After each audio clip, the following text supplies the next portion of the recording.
Bom dia a todos.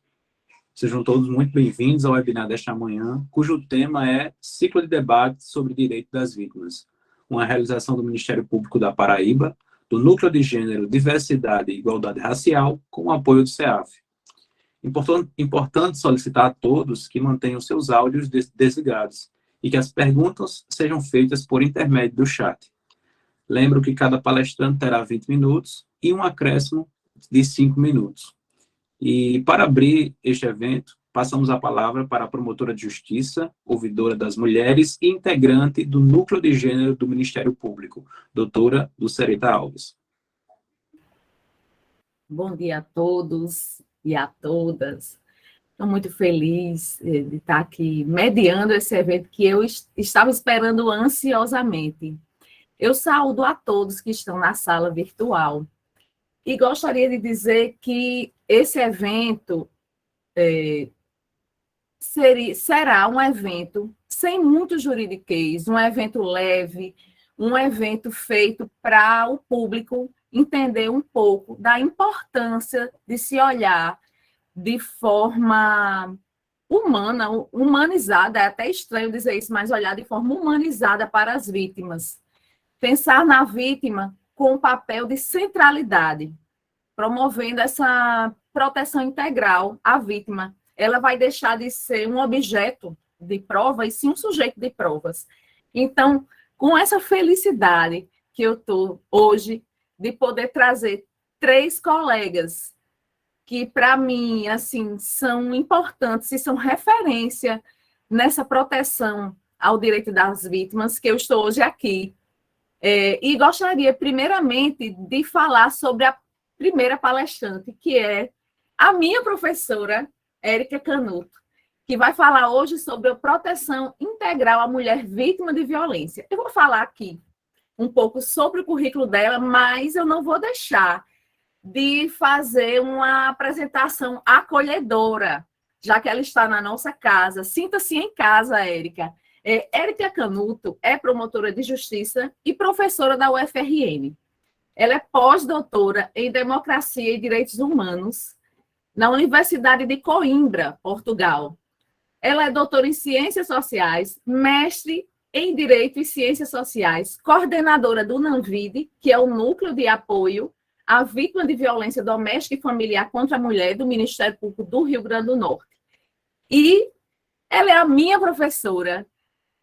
Eu digo que ela é uma mulher multitarefas. Cadê Érica? Érica, essa semana, estava recebendo um prêmio do CNJ. Ela é um orgulho para nós, promotores de justiça. É um orgulho para o Rio Grande do Norte. Acho que ela é um orgulho para o Brasil. Érica lança livros.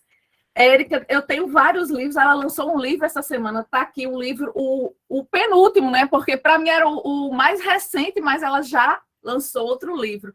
Então, eu acho que eu tenho que falar pouco e ouvir muito o que Érica tem a nos dizer sobre a proteção integral à mulher vítima.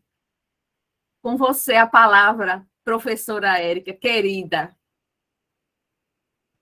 Bom dia a todas e a todos.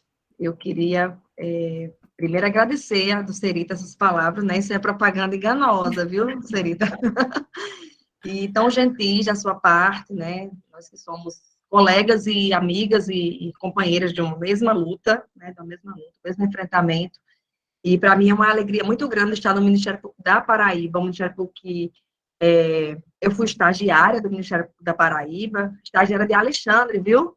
Alexandre Magno. Então, deixa aqui meu abraço para Alexandre, para Edilígia, para a minha querida Dulcerita, né, que tem feito um trabalho extraordinário no Ministério Público da Paraíba, para também outros colegas, né, como Rosane, Sócrates e tantos outros, né, que a gente tem em contato e que me alegra muito estar com vocês. Queria também cumprimentar a minha querida Silvinha Chaquian, também que é uma referência, é uma amiga e uma referência estudiosa, e Silvinha fala com muito encantamento, eu adoro vê-la falar, já vou ficar aqui anotando tudo que ela vai dizer, porque é uma fonte inesgotável de pensamento sobre esse enfrentamento, e também cumprimentar o meu colega Vinícius Lins, aqui, que está à frente do CAOP Criminal, está com essa luta, né, de implantar esse núcleo aqui no Rio Grande do Norte, já implantou, mas está, assim, dando toda a força, todo o gás, então também minha alegria, Vinícius, estar aqui ao seu lado. Então, sem maiores delongas, eu vou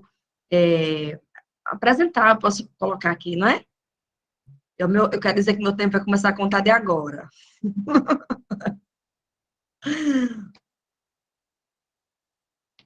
Tá dando para ver? Tá, não tá? Ok, então vamos lá. O tema proposto é proteção integral da mulher vítima de violência. Então, esse tema, né, para mim é muito caro, né, foi um tema que, essa expressão proteção integral, né, foi a minha defesa de doutorado, né, porque a gente fala de proteção integral. Por que proteger integralmente? Não é proteção, mas é uma proteção completa, integral, em relação a todos os aspectos da vida da mulher, e não só em relação à violência, mas em decorrência da violência, essa mulher não trabalha direito, essa mulher, ela tem, às vezes, algumas demandas de saúde, às vezes ela tem de relacionamento, de tudo, em relação aos filhos. Então, essa proteção tem que ser ampla, né? Tem que ser integral, e não enxergar somente o crime, né? E a violência doméstica. E aí, eu elegi 3 pontos, né, para a gente conversar rapidamente, mas eu quero suscitar esses 3 pontos, que é o relacionamento abusivo, né, em que ela pode estar inserida, as ferramentas que nós temos de proteção, e as estratégias. Que ferramentas nós temos e que estratégia. Então, para começar a falar de relacionamento abusivo, né, eu queria só tocar em alguns pontos rapidamente, que é sobre gênero, o que é gênero, esse cerquinho, essa mãozinha sim ou não, aprovando e desaprovando, significa dizer que gênero é realmente esse jogo de aprovação. Pode, não pode, homem pode isso, mulher não pode aquilo, e vice-versa. Então, é um espaço simbólico que tem um sentido de que estrutura os sujeitos, que estrutura a subjetividade. É um espaço que você não vê, mas ele está lá, produzindo, modelando comportamento, sentimento e crença, né? É esse espaço simbólico, né, essa construção cultural que modela o sentimento, o comportamento e a crença, principalmente a crença, né, que é a fonte de tudo. Então, desde que somos, antes de nascermos já estava lá o gênero, né? Já o dispositivo já foi acionado para dizer pode isso, não pode. Então, os meninos são educados ou são direcionados, socializados para um lugar, ocupar um lugar, e as meninas são direcionadas ou socializadas para um outro lugar. Se espera desse menino e dessa menina uma postura, e a gente diz que isso é uma expressão de gênero. A expressão de gênero, na verdade, é que não basta ser mulher, você tem que se comportar como uma mulher. Você tem que parecer uma mulher. Não basta ser homem, você tem que parecer um homem, se comportar, seja homem, né? Seja tido como homem. Esse processo de socialização que é primário, mas que ele acompanha esse homem a vida inteira. Ele constrói masculinidades e ele, na verdade, também ele é construído, né? Ele não nasce como homem, mas ele é construído. Ele acompanha esse homem a vida inteira e ele também traz perdas para esse homem, né? Perdas, porque, claro, quem perde mais é a mulher, porque a mulher, ele está num espaço de privilégio, mas ele também perde. O homem tem expectativa de vida muito menor do que a mulher, né, pelo menos 7 anos a menos que as mulheres. Os homens, mais de 90% dos acidentes automobilísticos são os homens que morrem nesses acidentes, né? Os homens têm contato com álcool, com drogas, com muitas, algo que gera muito risco muito cedo, porque isso é exigido dele, né, culturalmente. Mas esse homem também, né, isso causa processos que a gente chama individuais, e construções individuais, subjetivas e estruturais, né? Isso não anda sozinho, não é só individual, mas também alimenta uma estrutura de gênero. Mais de 56% dos homens queriam ter uma relação mais próxima com algum amigo, uma mulher, conversar. Então, esses homens, 54% gostaram de ter liberdade para talentos, carreira, para, sabe, de repente se inscrever em alguma coisa, um yoga, um balé, mas sentem que podem ser desaprovados pelo grupo. Então, essa masculinidade ainda é muito controlada e muito, de todo tempo, perseguida, né, vamos dizer assim, por um grupo, né, em relação a um grupo. Então, essa masculinidade tóxica, ela começa na infância, vai pegar todas as meninas, menino é isso mesmo, é agressivo, olha como ele é, não seja homem, não chore, parece uma menininha. E na adolescência isso se intensifica, cadê a namoradinha? Pegue todas, você tem que... Isso não é coisa de homem não sofre por mulher, mulher não vai mandar em você, né? E a vida inteira esse homem, né, vai sofrer, né, as consequências de um processo de socialização. Então, a violência de gênero, o que é que isso tudo tem a ver com violência de gênero? que nossas sociedades ocidentais, as masculinidades, elas estão associadas à violência e à virilidade, né? São dois pontos que são importantes para essa violência, né? Para a construção desse estado que nós temos, que a Silvinha fala muito bem no livro dela, né? E quando fala das convenções, quando fala do estado de perigo geral, né? Como, em relação o risco que nós corremos, né? O dever de vida da diligência. Então, os homens têm que provar que são machos, não é homem, não. E existe aí uma responsabilidade que é individual, mas também é coletiva, né? Na estrutura.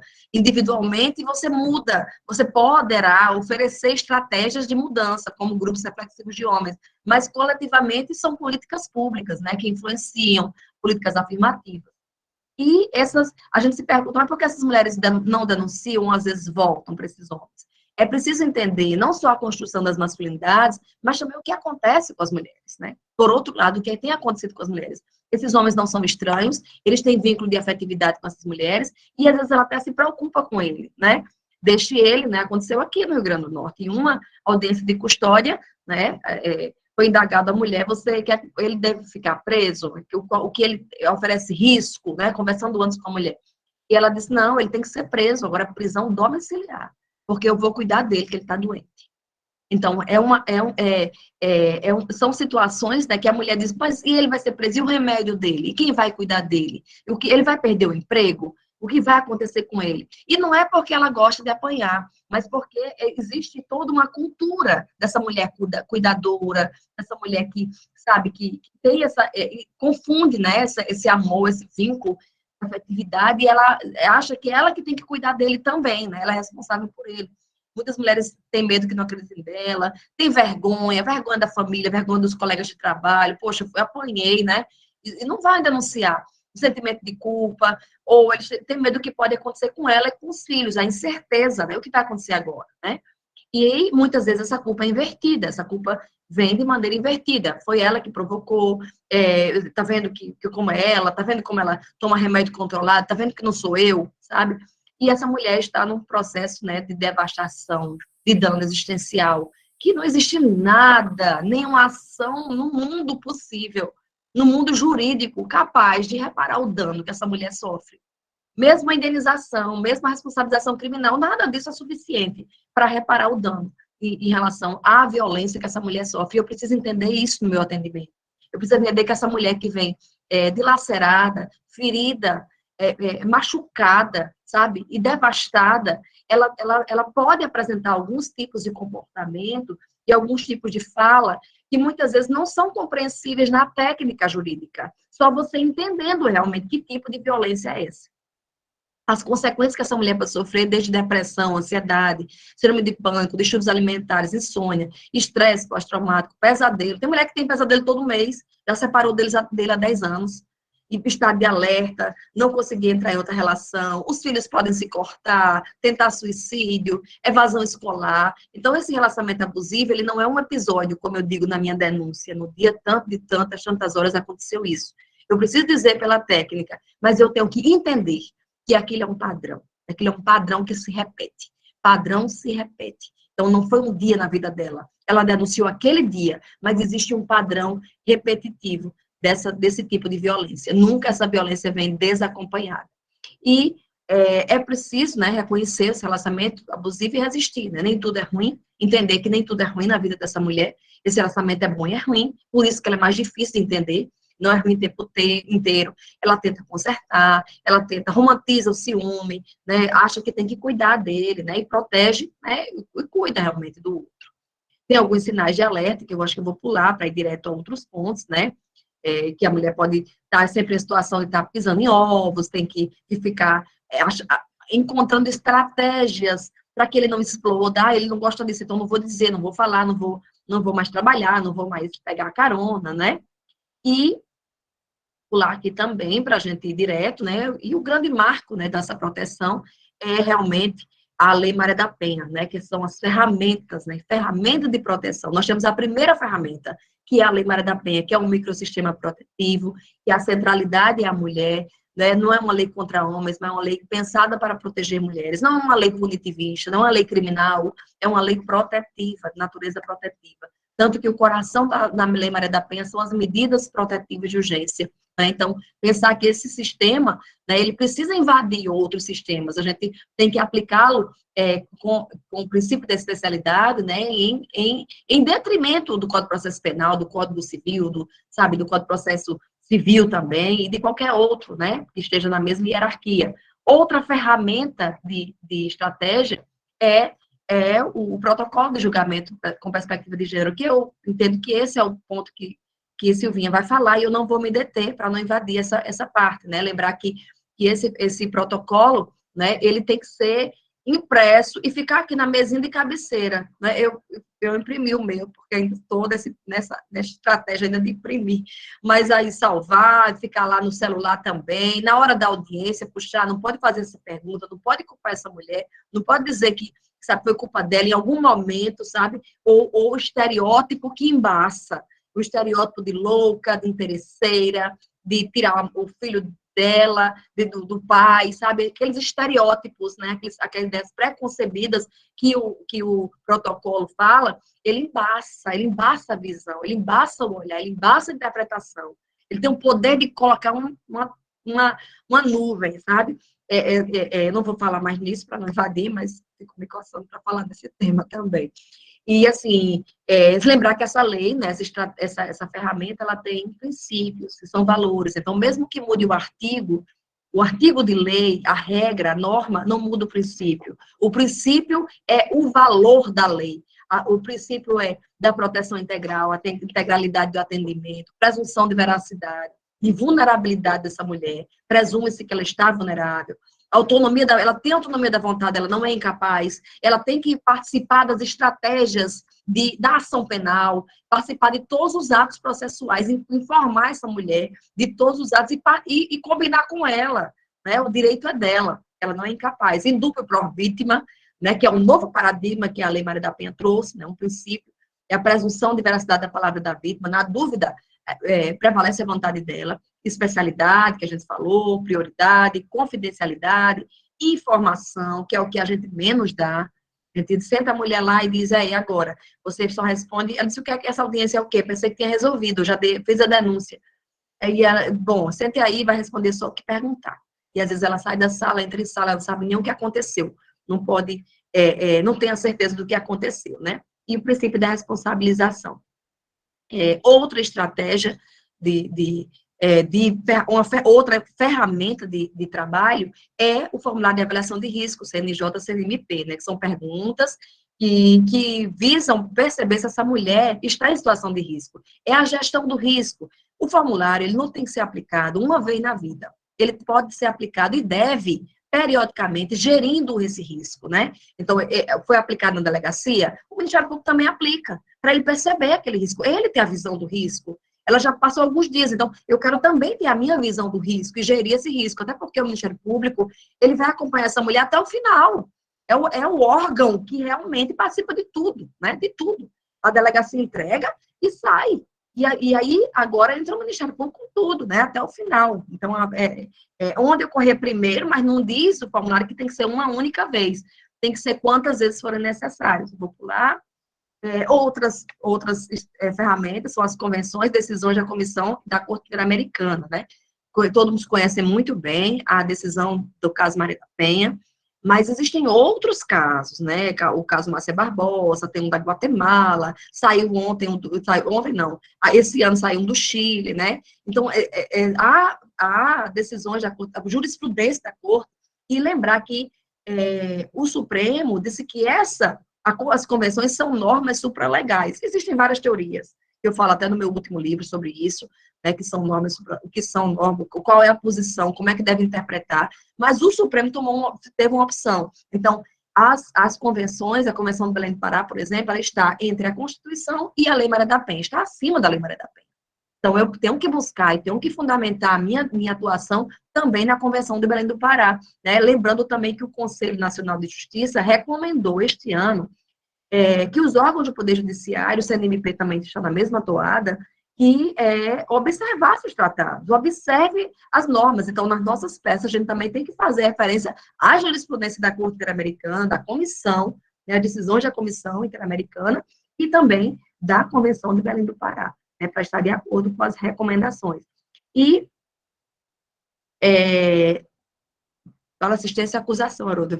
Eu não sei se eu deixo para o final ou vou logo respondendo, porque eu vou passar para o criminal. As estratégias de atuação que é agora, Haroldo. Obrigada pela pergunta. Então, aqui é o Ministério Público de vocês, né? O Ministério Público da Paraíba, né? Eu peguei a imagem daí, porque eu quero dizer, sabe? Falando assim, como se eu estivesse falando diretamente, olhando para vocês mesmo, pessoalmente. O Ministério Público é o órgão vocacionado para proteger vítima de violência e seus familiares. Nós somos o órgão que é protetor.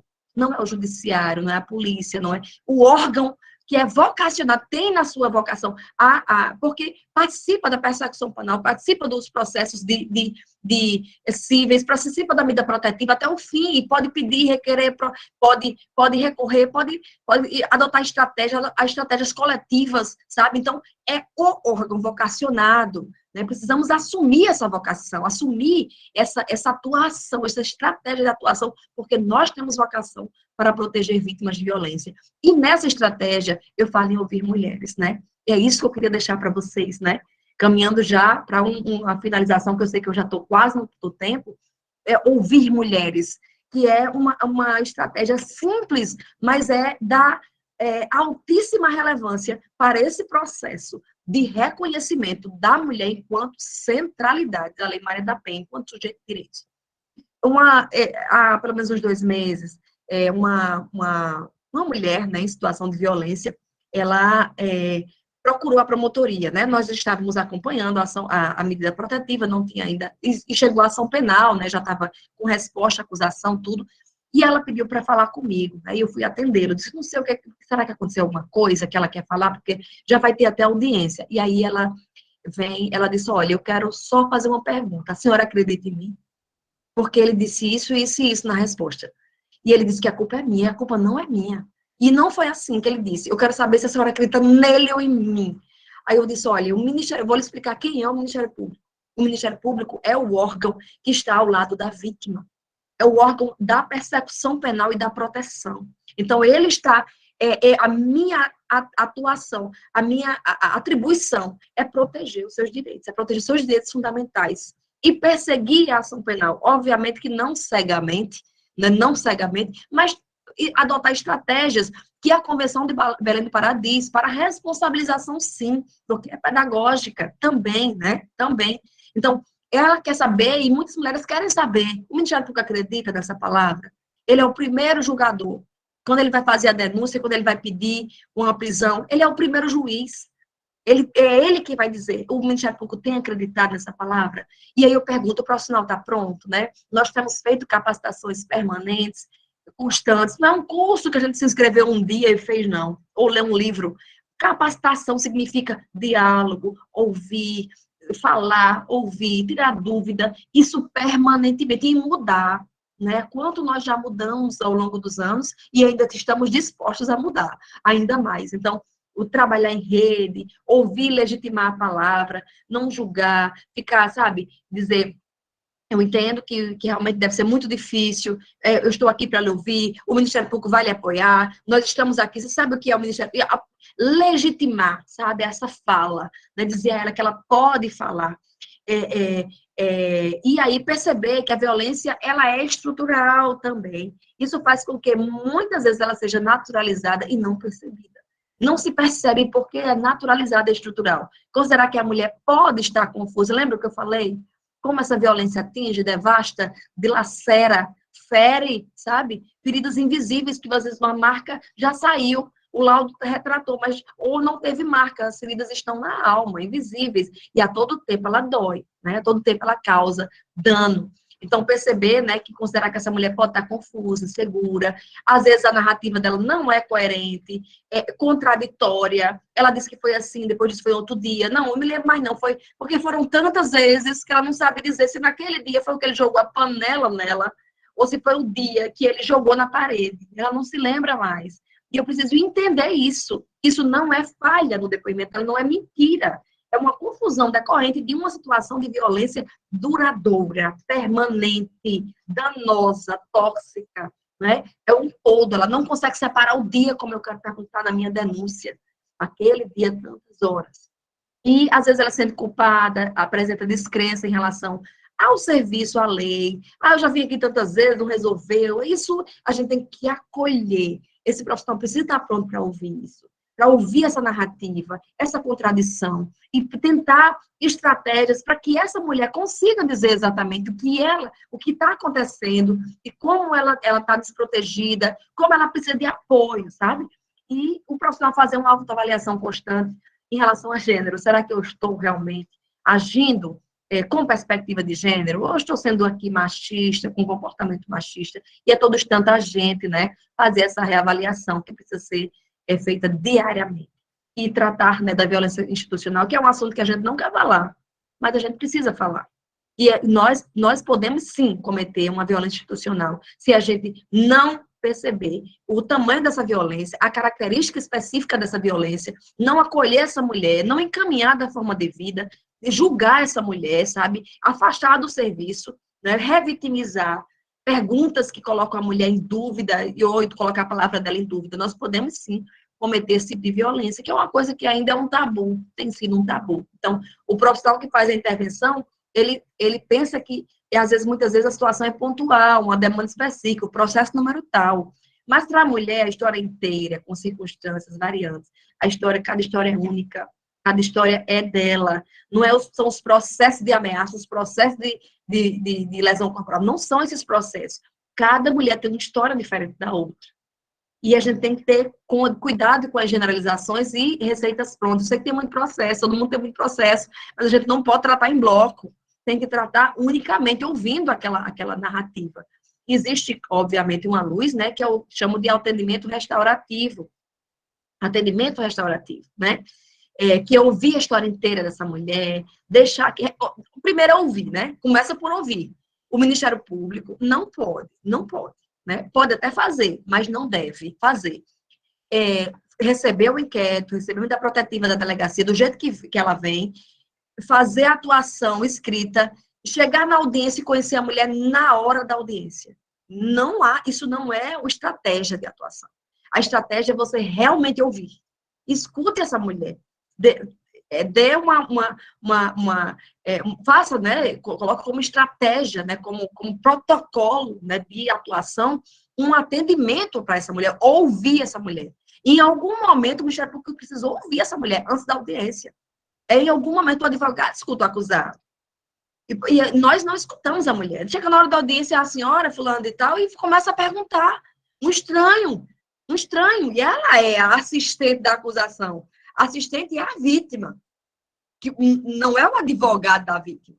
Não é? É a vítima. Então, a gente precisa agir dessa forma, né? Ouvir, não dizer que aquilo não é importante, legitimar a fala dela, se implicar no atendimento, porque não é suspeição, é atendimento restaurativo, sabe? É se importar mesmo, sabe? Com o que vai acontecer com ela. Não é com o número do processo, não é com a meta. Se importar efetivamente com o que vai acontecer com aquela mulher. Não levantar suspeitas. Ah, mulher, você disse isso, agora está dizendo aquilo. Será que foi mesmo? Se lembra aí direitinho. Porque, sabe, contradição, você pode até sofrer uma pena por denunciação caluniosa. Isso não é atendimento restaurativo, né? Não culpar essa mulher, nem diretamente pela violência que ela sofreu. Mas você fez o que para merecer? Isso nunca deve ser perguntado. Nem diminuir a responsabilidade dele. Quando você diz, ele só fez lhe empurrar, ele só fez isso, então você já tomou uma posição que você achou muito pequena aquela violência. Nunca compare uma violência com a outra. Aquilo é grave para ela. Aquilo é grave para ela, sabe? Se aquele foi empurrão, se aquele foi a palavra, o que foi. Não compare um com o outro. Não sugira a desistência das medidas protetivas ou da denúncia, dizendo que é difícil provar, ou que ela agora resolve as outras coisas, separação, guarda e está tudo resolvido. Não resolva a vida por ela. Isso aqui foi uma lição para mim. Quando eu entrei no Ministério Público há 25 anos, que eu pensava que em violência doméstica, apareceu uma mulher para o atendimento de violência doméstica, eu queria já, na minha cabeça, ainda bem que eu não falei, né? Eu já queria dizer, não, mas aqui vai ser separação, ela vai ficar com a guarda desses filhos, vai pagar a pensão. Estava resolvendo tudo na minha cabeça. E a mulher vem e me surpreende, disse, eu não quero me separar dele. Eu quero que a senhora converse com ele, dê uns conselhos a ele. Isso foi um grande choque para mim. Como essa mulher sofreu violência e ela não vai se separar dele. Ela está me dizendo que sofreu violência. Ela não vai se separar dele. E aí eu comecei a tentar encontrar outras estratégias de atuação para além de resolver a vida dela por ela que vai decidir a vida dela. E nós não podemos sentirmos magoados em algum momento, porque essa mulher voltou para esse homem. Ao contrário, ela precisa mais ainda da gente, sabe? Quando ela volta, está mais em risco. E aí a gente precisa dizer, olha, a lei foi feita para você, você volta quantas vezes quiser. Se você precisar novamente, espero que não precise, mas se precisar, estamos aqui. Tem um número daqui? Guarda o número da delegacia. Lembre que se urgência, liga 190. E você vai apoiando aquela mulher, para que ela se sinta segura para tomar uma decisão definitiva na vida dela de não violência. Informar sobre a mulher, sobre as consequências dos processos, isso é um direito dela, direito da vítima, de informação, saber que aquele processo da medida protetiva, quanto tempo dura, o que pode acontecer, que ele pode ser preso na ação penal, não me enganar, dizer que vai acontecer isso ou aquilo, mas dizer exatamente o que pode acontecer, como é o cumprimento da pena, o que pode acontecer até o final, fornecer as informações sobre a rede de atendimento, onde ela pode buscar isso, aquilo, a matrícula do filho, a suspensão, a licença daquele contrato de trabalho, sabe, a remoção da servidora pública e tudo mais, né? O atendimento psicoterápico. E lembrar que essa... Sim, já passei, né? Isso, certo? Passei. Pode me dar 2 minutos para encerrar? Pode sim, doutora, pode sim. Não. Eu quero só falar disso aqui, né? A mulher tem 3 redes, a rede pública de atendimento, que é a rede que a gente conhece, uma rede comunitária, que é a rede de vizinhos, de colegas de trabalho, e a rede pessoal, que são 2, 3, 4 pessoas que você conhece, que você confia, que você conta. Então, fortalecer essas redes significa muito para a mulher. Maria da Penha, ela conseguiu sair da violência porque ela tinha rede familiar, né? Ela tinha rede familiar. Ela conta isso no livro dela. Eu quero dividir com vocês, que eu vou passar até para a doutora Lucerita, um protocolo de atendimento que nós, através de portaria, nós instauramos aqui na promotoria, que dizendo como deve ser. A gente institucionalizou o que já fazia, né? Em audiência de custódia, antes da audiência, a medida protetiva, antes do pedido de revogação, sempre antes, antecipando. A Lei Maria da Penha diz que todos os atos processuais a mulher deverá tomar conhecimento. E a gente diz nessa portaria que você deve falar com ela antes do ato acontecer. E você já sabe que ele vai acontecer. Combine com ela a estratégia dessa atuação. O protocolo Sempre Viva, que é um protocolo que nós iniciamos as conversas com o Serviço de Saúde, para que essa medida protetiva seja pedida também no Serviço de Saúde, lá dentro, encaminhada diretamente para o Ministério Público. Em outra oportunidade, eu vou falar sobre isso, que não dá tempo. O projeto Guardiã Maria da Penha, que foi o que ganhou o prêmio, né, essa semana, esse projeto é um projeto que acolhe mulheres com medida protetiva, né? Aqui na promotoria, no núcleo, e esse projeto é assim, desde 2016, nenhuma mulher que foi atendida por esse projeto foi vítima de feminicídio tentado ou consumado, né? Estratégia de investigação criminal, que eu não vou falar nisso, porque vai tomar muito tempo, em outra oportunidade, né? Só quero lembrar de um ponto, para fechar, é a violência psicológica. Às vezes nós queremos pegar os DSM-5, queremos pegar um CID, e encontrar um CID para poder denunciar por violência psicológica. E nós temos que pensar que essa talvez não seja a melhor atuação. Nós precisamos usar os verbos, o elemento do tipo, os verbos do 147B. Humilhar, controlar. Ele controlou, ele humilhou, ele manipulou, sabe, um ato, uma conduta. Nós não vamos punir dano, porque, na minha visão, esse crime não é de dano, é de conduta. E o dano, ele já está previsto em uma ação que o STJ, né, julgou em repercussão geral, dizendo que esse dano é in rebsa, ele é decorrente de uma ação criminosa. Então, falaria por horas, obviamente, né, falaria da manipulação, do isolamento, do controle, mais ainda desse crime, mas eu tenho que terminar, né? Vou pular. Olha tantos slides que eu estou pulando, tá? Só para saber, dizer a vocês que, fechando, né, que esse atendimento também inclui uma estratégia de trabalhar com os homens, que vocês já fazem aí também, né? Nós temos experiência de 10 anos, no Ministério Público, passamos 8 anos com reincidência zero, agora estamos em 1000%, né? O homem construído por si mesmo, e eu quero mostrar essa certidão para vocês, né? Foi uma certidão de um processo judicial, foi o ano passado, 2020. E quando o oficial de justiça foi intimar a mulher, né? Ela disse que não estava mais em risco. Aí, na oportunidade, a senhora tal mencionou que o requerido participou do grupo reflexivo de homens e acredita que tenha sido eficaz, porque ela percebeu uma mudança no comportamento dele. Isso é tudo, mudar, né? Oportunidades, estratégias de mudança. Grupos reflexivos de mulheres, que nós estamos iniciando este mês aqui no Ministério Público, né? Grupo de reflexão de mulheres. Então, por fim, nós não somos super-heróis, nós não trabalhamos sozinhos, nós não temos cordinha mágica, nós não temos, sabe, a espada, a capa, mas nós trabalhamos em rede, né, que todos somos iguais, percebendo a atribuição de cada um. A atribuição do Ministério Público, a vocação, é proteger mulheres, é proteger vítimas de violência. Muito obrigada. Érica, eu estou muito agradecida das suas palavras. E vou repetir o que Henri José da Silva disse aqui no chat. Poderíamos ouvir por horas a senhora. É muito boa a sua explanação. É a minha professora, gente. Nós temos que chamar a Érica para falar de muitos assuntos relativos a gênero, porque quando eu escuto Érica, e eu acho que vocês devem ter tido essa mesma sensação, nós colocamos uma lente de gênero. É isso que eu sinto. E tem uma pergunta aqui que eu vou logo passar para a Érica, para depois passar para Vinícius, apresentar o nosso segundo palestrante. Miriam Vasconcelos disse o seguinte: qual a estratégia recomendada a seguir quando a mulher muda o depoimento na DEPOL e na audiência judicial? E aí eu passo para a professora Érica e depois vou passar para Vinícius, começar com Vinícius. Bom, obrigada, Miriam, pela sua colocação. Muito importante isso daí, a gente perceber que nós temos, do mesmo jeito que nós temos em relação ao feminicídio, a ideia de que ele é uma morte evitável, né? A gente deveria agir também antecipadamente. Por quê?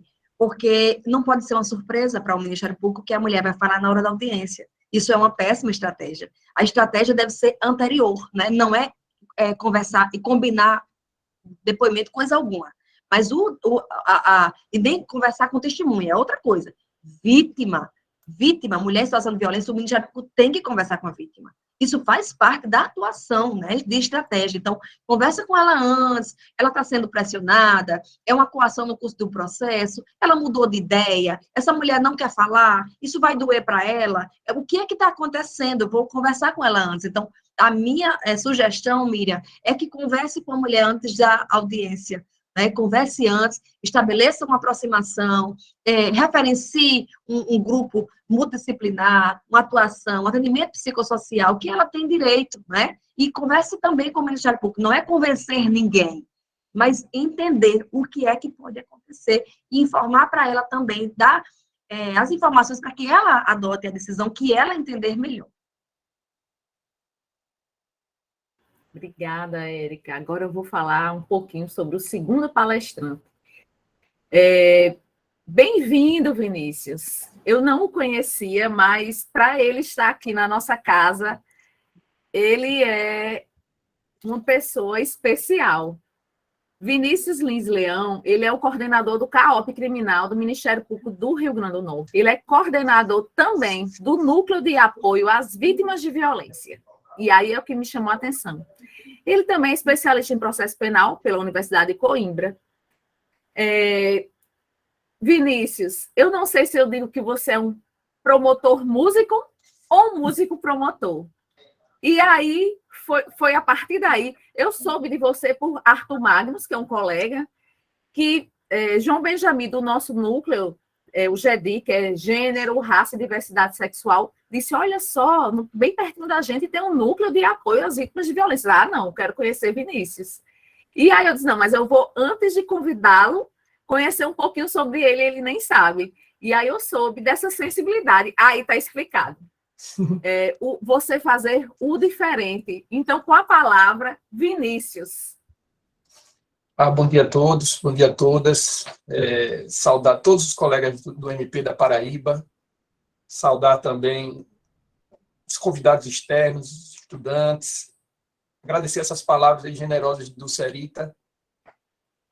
Não sei se eu sou músico, promotor, assim, a música realmente me acompanha desde os meus 15 anos e realmente aguçou muito minha sensibilidade. Queria saudar também a doutora Silvia, a doutora Érica, são duas referências doutora Érica, com a potência do Ministério Público Potiguar. É assim, um prazer muito grande. E já como a gente está falando do lado musical do Serita, eu até me lembrei de um samba, né? Que é, assim, alguém me avisou para pisar nesse chão devagarzinho, né? Falar com duas autoridades nessa parte da vitimologia assim, me traz uma responsabilidade muito grande. Dividir este espaço assim, é uma honra, de fato, é uma honra. Me sinto muito satisfeito com o seu convite. E a minha missão, vou tentar dividir aqui a tela.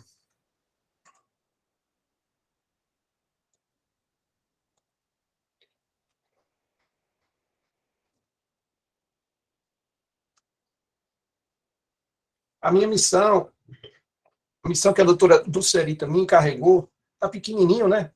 Mas vamos assim mesmo. É de trazer, compartilhar a ideia e os trabalhos que levaram ao lançamento do Núcleo. O Núcleo é uma criança nova, né? Um menino novo, um menino pequeno. Ele tem poucos dias de lançamento, 40 dias desde o início do funcionamento. Mas, apesar da pouca idade, doutora Dulcerita, eu vejo que o trabalho para fazê-lo sair do papel, bem como as experiências e as lições dos primeiros atendimentos, eu acredito que vale a pena compartilhar. Vale a pena compartilhar, porque tem sido uma experiência muito rica aqui para o Ministério Público do Rio Grande do Norte. O que os primeiros atendimentos nos trouxeram validou aquilo que a gente tinha estruturado, que a gente tinha pensado e tinha pesquisado no âmbito desse projeto aqui que está do lado esquerdo da tela, Depois do Vazio. Um projeto institucional criado dentro do MP e que, desde sua concepção até o lançamento do LUAV, passaram um ano de estudos, observação das experiências de outros ministérios públicos, encontros nacionais, como o encontro que a gente teve, né, doutora Silvia, no dia 27 de julho, do Movimento Nacional. Então, se validou o quê? Que esses familiares de vítimas de homicídio, na verdade, talvez o promotor do júri já saiba disso, né? Mas os familiares das vítimas de homicídio são invisíveis, adoecem severamente, e, aqui é um lado negativo, nutrem assim, um sentimento de muita descrença nos órgãos do sistema de justiça. E se iniciou da seguinte maneira. No estado do Rio Grande do Norte não é diferente, eu acredito, da nossa vizinha Paraíba. Eu acredito que a nossa vizinha Paraíba tenha números melhores. O estado do Rio Grande do Norte, em 2020, apresentou uma taxa de homicídios por 100 mil habitantes de 35 homicídios por 100 mil habitantes. Em 2021, 30,4. Para se ter uma ideia, doutora Dulcerita, desses números, no Plano Nacional de Segurança Pública, ajustou-se, né, que nós conseguiríamos, até 2030, atingir uma taxa de 16 por 100 mil habitantes. 16. O estado da arte atual, né, o estado do problema atual, é 23,57, essa taxa por 100 mil habitantes, e o Rio Grande do Norte hoje está com 30, né, 30,4, esses dados são do Anuário Brasileiro de Segurança Pública. Então, o que se tem é um cenário mesmo de profusão de vítimas indiretas dessa violência letal.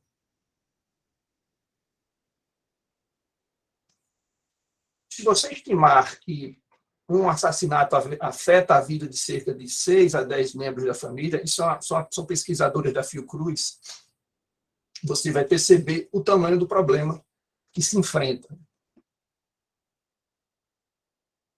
E essas famílias, de fato, desenvolvem problemas agravos à sua saúde mental, como, que está muito pequenininho, mas, por exemplo, transtornos de estresse pós-traumático, depressão, problemas cardíacos, hipertensão. Isso aí já se dizia nas nossas pesquisas e os primeiros atendimentos confirmaram isso. As pessoas chegam devastadas. Então, pensando, preocupada com essas vítimas ocultas do homicídio, são os familiares, né, os pai, mãe, irmão, irmã, companheiro, companheira, que perderam um ente querido em uma morte violenta associada aos crimes de homicídio, lesão corporal seguida de morte e latrocínio, é que se pensou em instituir esse núcleo. Foi uma decisão da Procuradora-Geral de Justiça em 30 de julho de 2021. E, portanto, antes, doutora Silvia, da própria Resolução 243, o que, na verdade, a resolução fez foi impulsionar essa decisão administrativa. No âmbito do Ministério Público, nós temos o NANVID, que é um núcleo com importantes entregas para o Ministério Público, para a sociedade potiguar, um núcleo que tem produtos premiados, reconhecidos, mas a visão que se teve na época, doutora Érica, que se teve essa discussão interna, foi de que o NANVID já tinha esse trabalho bem consolidado e a atenção a essas vítimas exigiria ações diversas, atores diversos, bem como abordagens dos profissionais de saúde e da assistência social também diversas. Então, pensou-se e foi-se lançada essa ideia de se criar um NUAV para esse tipo de vitimização. E aí, nos primeiros passos, eu vou até pedir quem está controlando o tempo, quando estiver faltando 10 minutos, me avisar. Isso sim, doutor. No mapeamento, essa história é boa, viu, Serita? No mapeamento dos serviços de saúde e serviços de assistência social implicados na atenção à saúde destas famílias, né, descobrimos, né, a existência de uma luta dessa mãe. O nome dela é Carla Álvares. Ela perdeu uma filha num latrocínio aqui na Zona Norte. A filha estava caminhando na Avenida Itapetinga. O criminoso chegou, pediu o celular, a vítima entregou o celular e, mesmo assim, foi alvejada. Mesmo assim, foi alvejada. A partir disso, ela iniciou uma luta muito grande para que essas mães tivessem visibilidade, essa pauta tivesse visibilidade. Ela conseguiu criar um dia no município de Natal em atenção a essas mães com adoecimento psíquico provocado por luta e morte violenta, que é o dia 20 de janeiro, mas ela foi além. Ela conseguiu também, no âmbito municipal, criar um equipamento, Érica, que foi um centro de referência em luto, um equipamento da atenção básica, que está hoje funcionando aqui na nossa UBS de Candelária, bem pertinho aqui da Procuradoria-Geral de Justiça. Ela ainda foi além. No âmbito do Estado,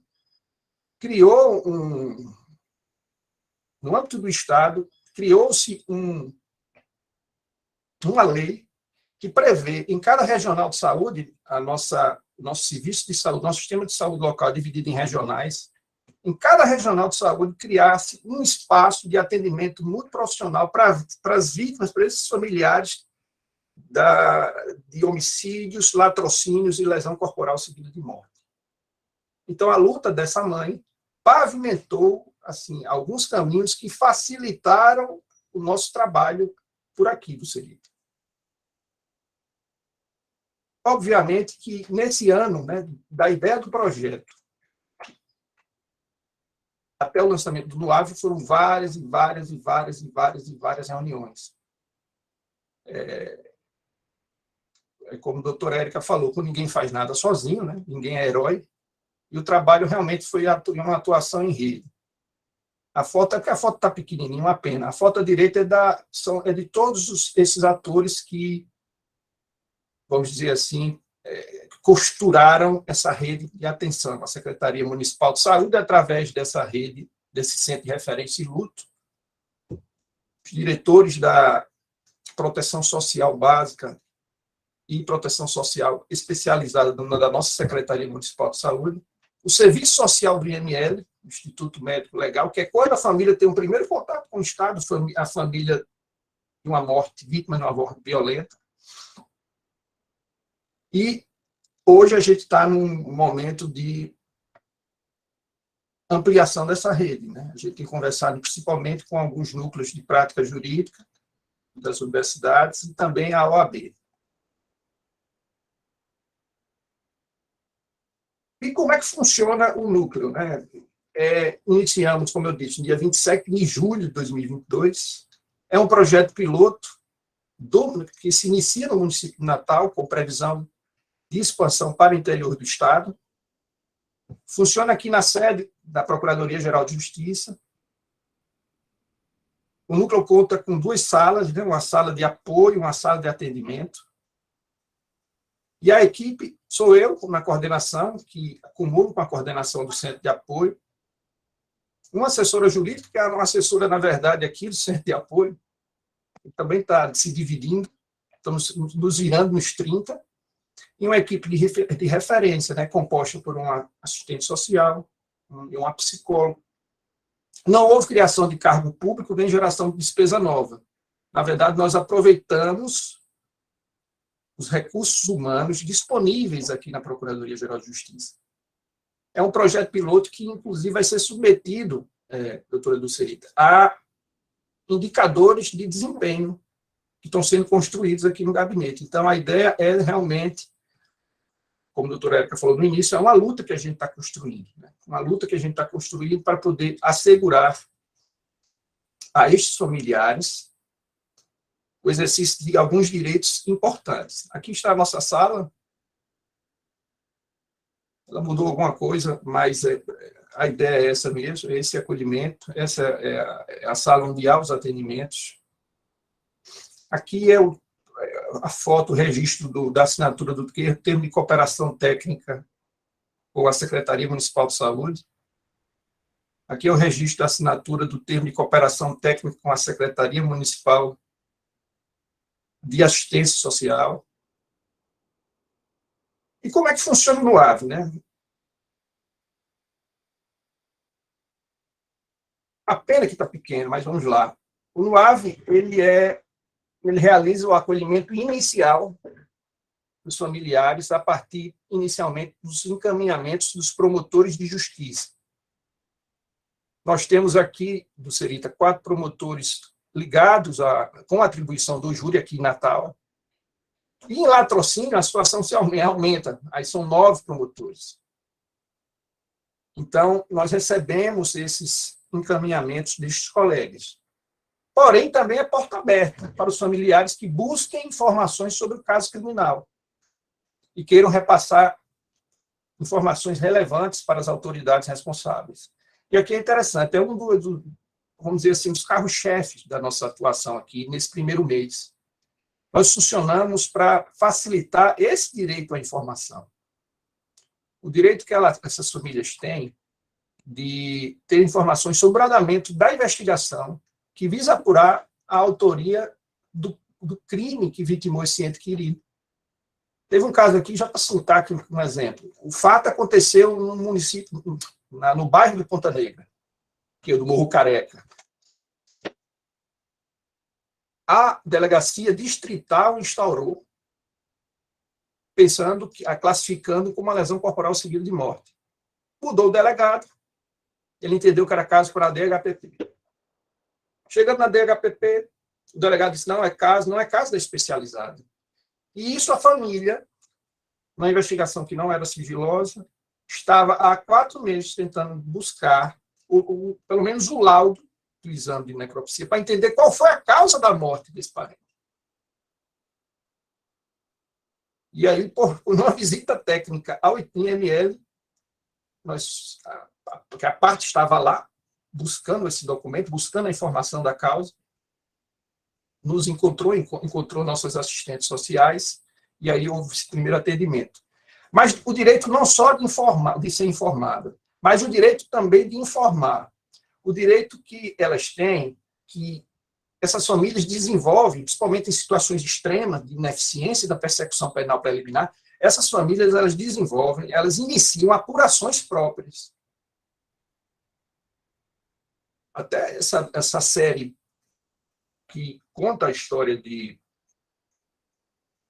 do homicídio de Daniela Pérez, né? A luta da mãe, mostra que essas famílias, e isso aí, o núcleo tem mostrado com bastante frequência, recorrência. As famílias querem trazer, por exemplo, uma evidência que elas acreditam que pode solucionar.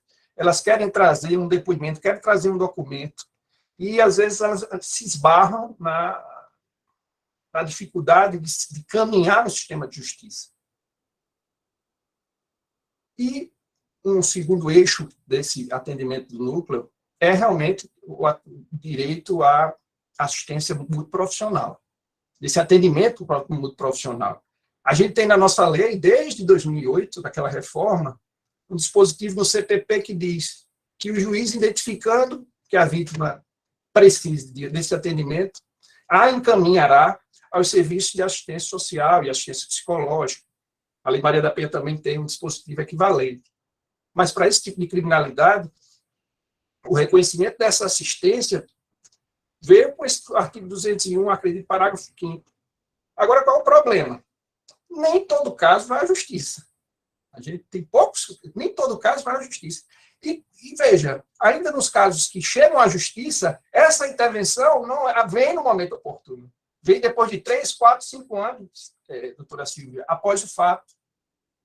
E aí, conversando com as psicólogas que trabalham com luto, ela disse, olha, às vezes essa intervenção é assim, é um problema você fazer essa intervenção depois de tanto tempo. Tanto tempo. E essas pessoas adoecem mesmo, né? Um dos casos, doutora Silvia, que a gente pegou aqui, que foi uma situação extrema, a irmã da vítima, uma jovem com ideação suicida, sinais de automutilação, o pai totalmente desestruturado emocionalmente, e assim, isso mostra o que todos nós já sabemos, né, que essas famílias adoecem e adoecem severamente. Adoecem e adoecem severamente. No AVE também funciona como uma ponte para a inclusão no Provita da União, porque aqui, infelizmente, nós não temos bem estruturados o nosso programa estadual de proteção a réus colaboradores e vítimas e testemunhos. Mas, como eu disse, nossa equipe ela não provê nenhum serviço, porque não é nosso papel, não é papel do Ministério Público. Identificada a necessidade de assistência à saúde, assistência psicológica, social, a gente faz um encaminhamento para a rede de proteção. Esse centro de referência em luto já tem recebido esses nossos assistidos. E já tivemos atendimentos, inclusão em rodas de atendimento, em grupos de atendimento. Doutor Vinícius? Sim. Eu tenho 10 minutos. Certo. Aqui é o nosso layout, depois eu vou apresentar, viu, Ducerito, eu vou te encaminhar. Ele ficou pequenininho demais, ainda não me conformei. Porque assim, eu não sei, confesso que às vezes eu apanho aqui. Pois é, mas aí vale a pena algumas reflexões, sabe, sobre os atendimentos que já aconteceram, sabe, Ducerito? E alguns, doutora Silvia, Joseane, lá do NUAV do Ceará, ela é meio que uma madrinha aqui do nosso NUAV, ela já tinha antecipado, sabe? Graças a esse contato com ela, isso me permitiu que a gente já se preparasse. Além de assegurar e reconhecer a vítima, esses familiares como sujeitos de direitos, que é a grande força desse núcleo, nós conseguimos perceber que existem alguns benefícios colaterais, doutora Ducerita, que o atendimento no AVE produz. Um destes efeitos colaterais é auxiliar os colegas promotores com a atribuição na supervisão do inquérito no exercício do controle externo da atividade policial. Porque os casos que têm chegado aqui são casos críticos em que as investigações estão, de fato, paralisadas. dois exemplos. Nós estamos aqui atendendo uma família de uma execução feita por uma facção criminosa, ali na Zona Norte, perto do nordestão da Zona Norte, Érica, ali em Santa Catarina, que o fato é de 2017. Fato de 2017. E houve a conclusão, o relatório, a autoridade policial fez seu relatório, mas o promotor entendeu pela necessidade de algumas diligências. E uma dessas diligências era a juntada de um laudo feito no veículo. E aí, o buraco hoje é descobrir onde é que está esse laudo, porque era um período em que o ITEP ainda não digitalizava seus laudos. E aí você vê como se auxilia. Isso aí a gente está em contato com o promotor, e o promotor está buscando, está querendo, está aperfeiçoando. Isso aí também em outras investigações dos anos de 2019 e outros de 2020. Então, um dos efeitos positivos que esse atendimento produz é poder lançar luz sobre as investigações em que a vítima ainda se ressente do desfecho para o seu caso, e esse desfecho não vem por ineficiência da atividade da polícia judiciária. Outro benefício colateral deste núcleo, esse que Josiana nos preparou, Silvia, é que as famílias, estando acolhidas, se sentindo respeitadas, confiando naquela profissional e naquele profissional que te atende, elas se sentem à vontade e estão mobilizadas a esclarecer não só o crime que vitimou o seu filho, a sua filha. Eles trazem informações importantes sobre a dinâmica de alguns crimes que acontecem naquela região em que ela mora. Por exemplo, em situações de atuação de facção criminosa, as famílias trazem informações importantes, e aí é necessário, Josiana já disse como funcionou lá, que o NOAV se aproxime muito do GAEC, né, do Grupo de Atuação Especial em Combate ao Crime Organizado. E as informações que, por exemplo, nós já recebemos nesse primeiro atendimento foram informações repassadas à inteligência do GAEC e que estão auxiliando em investigações mais complexas. Então, além de aperfeiçoar o controle externo, contribuir no exercício do controle externo difuso da atividade policial, essa ação do NOAV, esses elementos que o NOAV acaba colhendo, não é a sua meta, a sua função principal, mas é uma realidade que se percebe, acaba auxiliando também na atividade de inteligência desses grupos especiais. Nós já estamos realmente há 40 dias de atendimento, atendemos aproximadamente 30 pessoas, né? 30 pessoas procuraram, algumas foram referenciadas, outras passaram realmente a ser acompanhadas pelo NOAV. A perspectiva que a gente tem é que esse projeto piloto ele se emancipe, ganhe vida própria, é isso que a gente espera. A gente acredita bastante nisso. E já estou chegando ao fim, porque, como eu disse, em pouco tempo, é como se fosse fazer uma biografia de uma jovem, né? Ou de um jovem.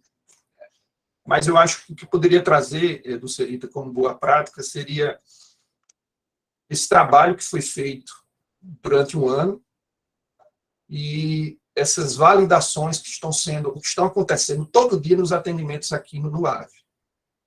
Eu penso assim, como a doutora Érica falou, é o Ministério Público o órgão vocacionado à proteção da vida. Não sei se por tradição nossa, como promotores do júri, em que Roberto Lira até dizia, a vítima é nossa, a vítima é do Ministério Público. A vítima, somos nós mesmos que iremos realizar essa proteção. A proteção é nossa, e isso é uma linha, um princípio, um valor que move a gente aqui no Ministério Público brasileiro, né? Esse movimento é nacional. O NOAV do Rio Grande do Norte não é nenhuma novidade, na verdade, a gente já está, vamos dizer assim, a gente criou agora, mas já há experiências nesse tipo de vitimização do próprio NAVE, do MP de São Paulo, do Núcleo de Defesa da Vida, do Ministério Público de Mato Grosso, do NEAVIT, do MP de Santa Catarina, e a gente se alinha a esse movimento nacional para dar força para a gente poder assegurar o exercício desses direitos básicos da vida. Então, muito obrigado, Serita. Eu agradeço demais, Lu, esse convite e te devolvo a palavra.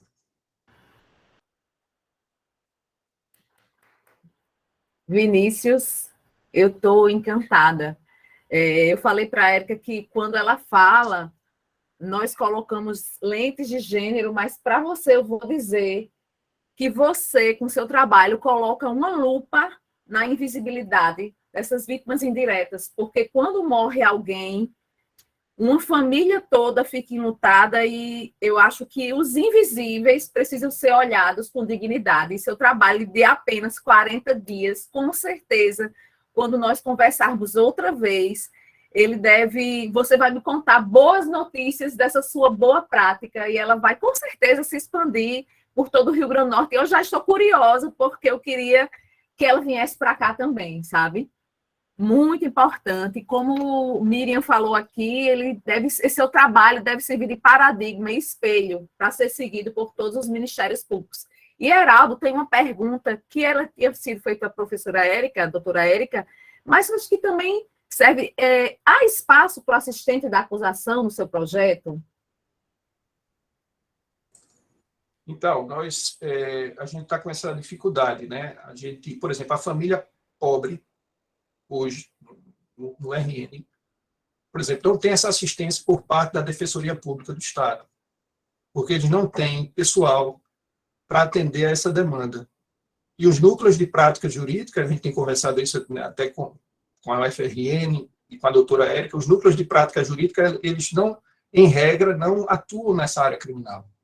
Então, assim, a gente tem feito outros encaminhamentos para assistência jurídica gratuita na área civil, porque, por exemplo, essa morte violenta não é esperada, obviamente, e algumas relações jurídicas não se consolidam, né? A gente atendeu uma filha que não era reconhecida pelo morto, e ela queria ter a paternidade estabelecida na sua certidão de nascimento. Em outro caso, era uma viúva, uma companheira que não teve a sua relação de união estável reconhecida, e foram encaminhados para os núcleos. Em regra, há espaço sim, mas hoje, falando assim da realidade do nosso Rio Grande do Norte, a gente está com essa dificuldade que estamos tentando contornar aí com algumas soluções aí, e espero que a gente consiga, porque é importante esse assistente de acusação, porque o direito à participação da vítima também, às vezes, depende também do próprio controle sobre nossa atividade, assim, sendo bem franco. E a vítima, ela tem condições também, como advogado, fazer esse olhar externo e poder identificar, para assegurar o direito, até falhas nossas. Então, respondendo à pergunta, eu penso, né, que a assistente da acusação, dentro desses projetos, né, dentro desses núcleos, é possível com encaminhamento a esses órgãos de assessoramento jurídico gratuito. Obrigada. Por fim, eu vou falar um pouquinho de Silvia Chaquian, que é minha querida Silvinha, né? Conhecida como Silvinha. Ela vai falar sobre direitos fundamentais com perspectiva de gênero. Silvia Chaquian é promotora de justiça de enfrentamento à violência doméstica e familiar do Ministério Público de São Paulo. É coordenadora do NAVE, Núcleo de Atendimento à Vítima de Violência, mestre em Direito Penal pela PUC de São Paulo, professora da Escola Superior do Ministério Público de São Paulo, autora da obra A Construção dos Direitos das Mulheres e coautora de Crimes contra as Mulheres, além de projetos, obras e artigos relacionados ao tema da violência contra meninas e mulheres. Silvinha, o que eu poderia dizer de você, já que nós estamos todos em casa, né? Estamos todos em casa, e eu queria fazer um acolhimento especial. Silvinha, ela é solar, ela é um girassol. Eu digo a Silvinha, Silvinha, minhas mãos doem de tanto lhe aplaudir, porque ela, onde existe mulheres para serem acolhidas em São Paulo, no Brasil, Silvinha, como o Girassol, ela acolhe essas mulheres. E falar de perspectiva de gênero para a gente é importante, porque o caso Márcia Barbosa, que foi a 10ª condenação do Brasil, ele aconteceu aqui na Paraíba, né? Márcia Barbosa foi morta aqui. Não era homicídio, não era feminicídio, ainda era homicídio, mas foi a 10ª condenação do Brasil pela Corte Interamericana de Direitos Humanos. Então, Silvinha, você está com a palavra e nos brinde, por favor. Vamos ouvir Silvinha agora. Obrigada, querida. Eu quero cumprimentar inicialmente essa queridíssima colega e amiga, doutora Dulcerita Alves, agradecer a confiança, esse convite tão honroso, essa parceria de sempre. A Dulcerita tem essa característica tão bonita, né, de, além de toda a competência, capacidade de realização, ela tem sempre esse espírito agregador, ela é generosa, ela torce, ela incentiva a iniciativa de outros ministérios públicos, de outros estados. Então, o que eu posso dizer, senão que sorte a nossa, Dulcerita, contar com a sua amizade, e que privilégio essa caminhada nessa luta ao seu lado. Queria cumprimentar também meus colegas de painel aqui, Érica Canuto, que é essa potência, né? Eu não esqueço, a primeira vez que eu vi Érica falar na Copevide, na nossa queridíssima comissão, dela se posicionar, defender o seu pensamento com eloquência, com sabedoria, firmeza, mas sem perder a ternura, né? Eu fiquei hipnotizada, e dali em diante, eu nunca mais deixei de acompanhar a Érica, suas produções acadêmicas, seus livros que eu recomendo fortemente, A Masculinidade no Banco dos Réus, né? Princípios Especiais da Lei Maria da Penha, que é um primor, é uma obra imprescindível, necessária, isso mesmo, Dulcerita, e eu mal posso esperar para ler esse último, Paradigmas de Acesso à Justiça Integral. E Vinícius, doutor Vinícius Lima, de quem eu tenho as melhores referências, que nos inspira hoje aqui com essa fala que é própria de um colega que faz a diferença na garantia dos direitos das vítimas e familiares de violência, que o colega que eu tive o prazer de conhecer em Brasília, e agora eu tenho esse privilégio dessa caminhada conjunta, nesse trabalho em prol da garantia de assistência integral a vítimas de violência e familiares. Queria cumprimentar também todos que nos acompanham, servidores do Ministério Público da Paraíba e do CEAF. Bom, agora pode começar o tempo. Vamos lá. Eu queria, nesse brevíssimo tempo, tentar passar para vocês aqui algumas reflexões, compartilhar algumas reflexões, divididas em 3 partes, vamos dizer assim, né? Primeiro, do que a gente está falando quando tratamos do tema direitos fundamentais com perspectiva de gênero, o que é, afinal, essa perspectiva de gênero e a importância dela. Depois, penso que não haja como não falar, não tratar nesse tema da persistência dos estereótipos de gênero, influenciando negativamente a atuação das instituições que integram o sistema de justiça como um todo, né, e que prejudicam a proteção desses direitos fundamentais de meninas e mulheres, sobretudo. E finalizar trazendo aqui algumas provocações dos desafios concretos que se apresentam para a incorporação do protocolo do CNJ, do julgamento com perspectiva de gênero, né, o que, ao meu ver, implica na necessidade das nossas instituições que integram o sistema de justiça adotarem novas lógicas, novas políticas que permitam romper as resistências do patriarcado e que, penso, seja a condição necessária para que os direitos fundamentais sejam, então, protegidos de forma eficiente. Então, para começar, do que a gente está falando quando a gente fala dessa tal importância da perspectiva de gênero, né? Outro dia eu lembro que um colega falou assim, mas vocês veem gênero em tudo? E aí eu respondi sim, né? Porque até quando a gente pensa na piora das condições do planeta, na destruição de matas, de rios, aumento de poluição, falta de saneamento básico, o impacto é sempre mais negativo para a população, grupos vulneráveis, dentre os quais estão mulheres e seus filhos, né? Então, para esse colega e para todos aqueles que não aguentam mais ouvir falar de gênero, lamentamos, né, Dulcerita? Nunca foi tão importante falar de proteção de direitos fundamentais na perspectiva de gênero interseccional, considerando todo esse contexto atual de instabilidade política, de pós-pandemia, se é que é possível falar em pós-pandemia, né, de crise econômica, de aumento da pobreza, de sobrecarga das tarefas domésticas de cuidado. A gente agora, passada a pandemia, a gente viu como os termos dupla, tripla jornada acabaram abandonados para darem lugar ao termo jornada contínua da mulher, né, em que os limites da vida privada, de trabalho, maternidade, está tudo tão misturado. A Renata Correia escreveu um artigo sobre isso, que a mulher praticamente só não está ocupada quando ela está dormindo, né? O desemprego, lembrando que as mulheres estão majoritariamente ocupando os postos de trabalho mais precarizados, informais, portanto, que mais sofrem com a crise econômica, e, claro, o aumento da violência, a violência doméstica, a violência sexual, porque casa não é sinônimo de lar para milhares de meninas e mulheres que, com isso, vão se aproximando cada vez mais da miséria e de se distanciando da emancipação, né? Então, não há como dissociar gênero dessa análise. E para entender essa dinâmica, também não há como a gente ter um olhar na nossa história, né? Pensar de como é recente a construção histórico-social de uma pretensa inferioridade feminina a partir de diversos discursos, como isso repercutiu na produção jurídica reflexa, também discriminatória, daí porque a gente precise ter um protocolo do CNJ, onde o julgamento é impositivo que seja feito com a perspectiva de gênero. Então, isso impõe pensar, por exemplo, que até a Revolução Francesa as mulheres não eram pensadas como sujeitos de direitos. Tem uma frase de Simone de Beauvoir que eu sempre menciono, que eu acho que ilustra bem esse pensamento, quando ela diz que legisladores, sacerdotes, filósofos, escritores, sábios, sempre se empenharam em demonstrar que a condição de subordinação feminina era desejosa no céu e proveitosa na terra, né? E é isso que a gente vê quando a gente olha para os principais discursos da história, da mística cristã, da mulher sempre retratada a partir de uma figura relacional. Ela nunca é a norma. O homem é a norma, o homem é a imagem e semelhança de Deus, a mulher a partir da sua costela. E se ela não é esposa do homem, ela é mãe do homem, na segunda figura da igreja, né, figura de Maria, que traz uma concepção de virgindade,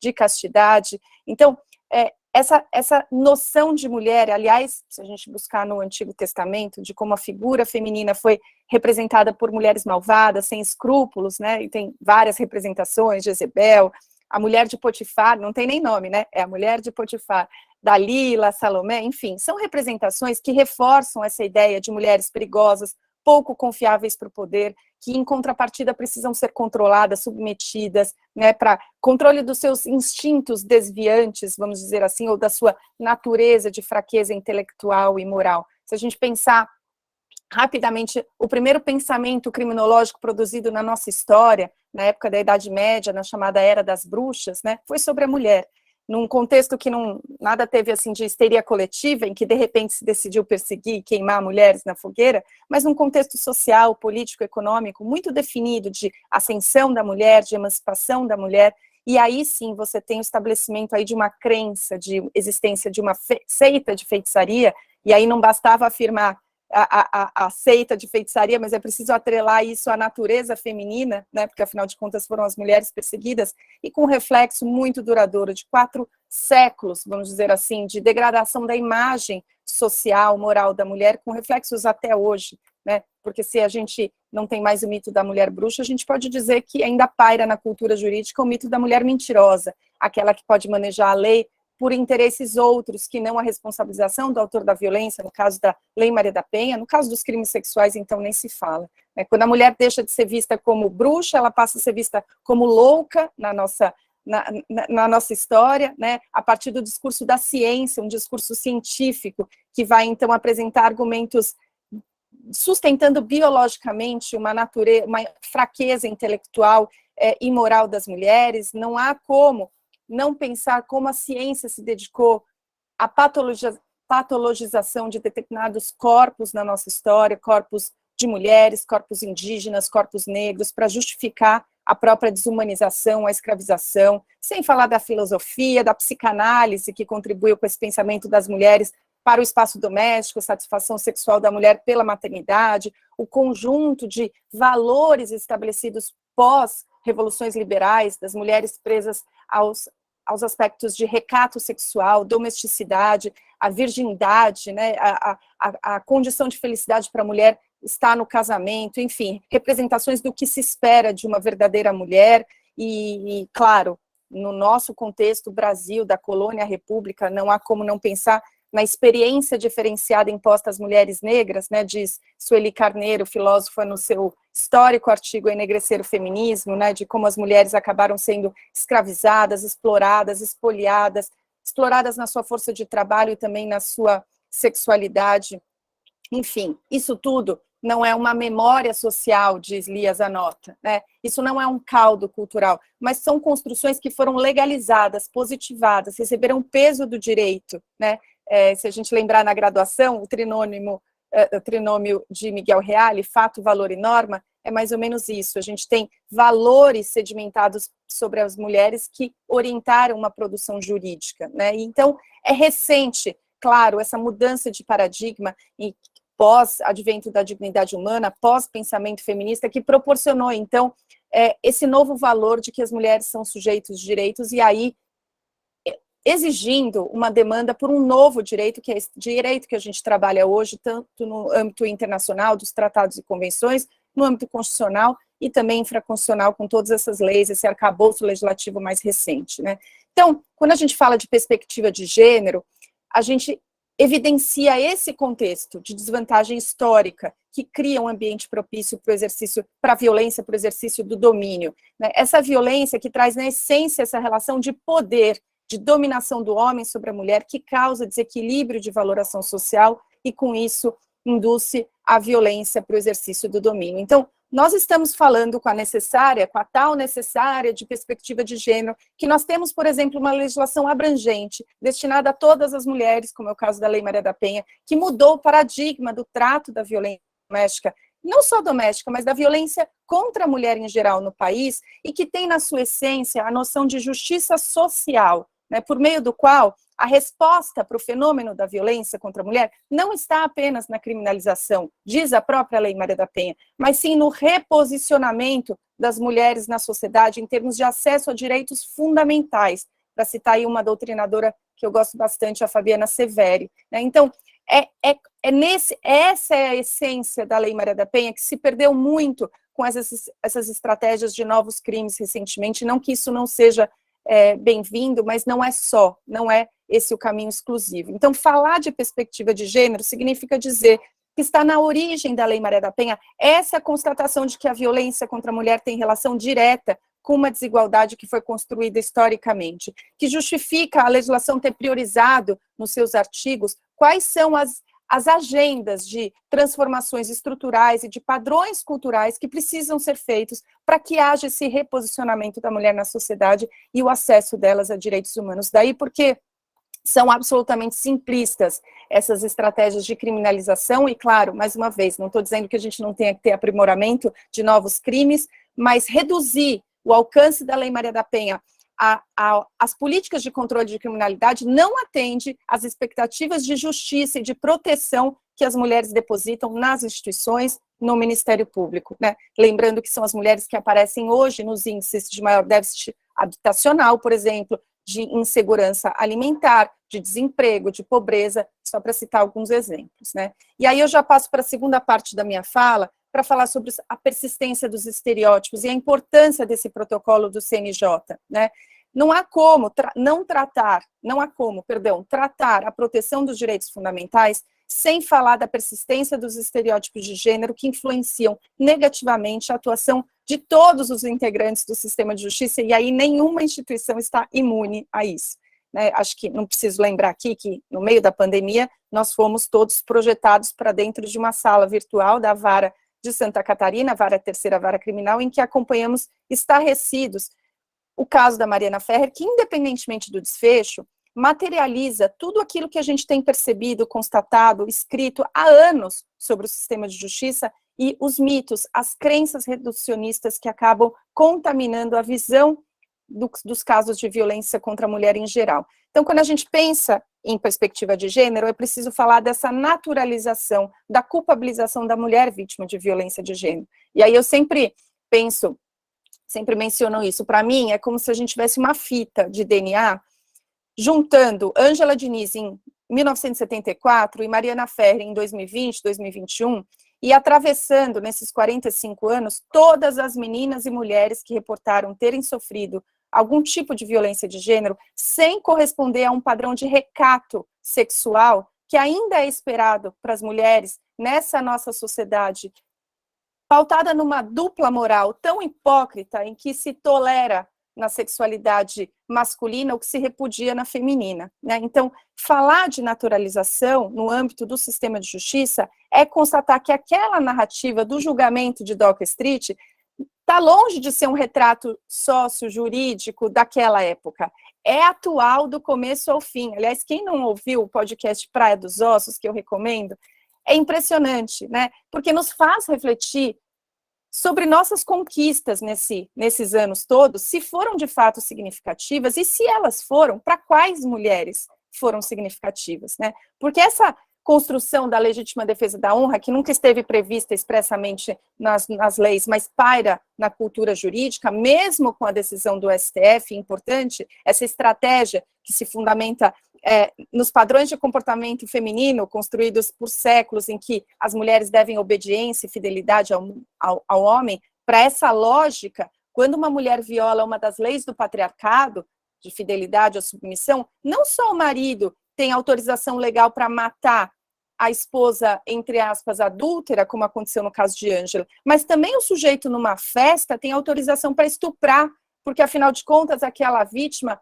parecia consentir com o ato sexual. Não foi essa a justificativa dada no caso Mariana Ferrer, que foi fundada no erro de tipo, né, que levou a mídia, inclusive, a cunhar um termo equivocado, estupro culposo, equivocado, mas sintomático para todos nós, porque foi um soco no estômago constatar como aquela responsabilidade de comprovação do estado de vulnerabilidade foi depositada integralmente sobre os ombros da vítima, né, reservando a ela uma posição no processo criminal delicadíssimo e desvantajoso, né? Então, essa não é uma tese descartada, mesmo com a decisão do STF. Aliás, Érica tem uma construção de pensamento incrível, né, sobre a importância da gente projetar, deslocar essa decisão do STF para todos os processos, e não só para os processos que tramitam nos tribunais do júri, né, Érica, mas os processos de família, de como a reputação da mulher é analisada, é valorada e considerada para decisões judiciais no âmbito civil,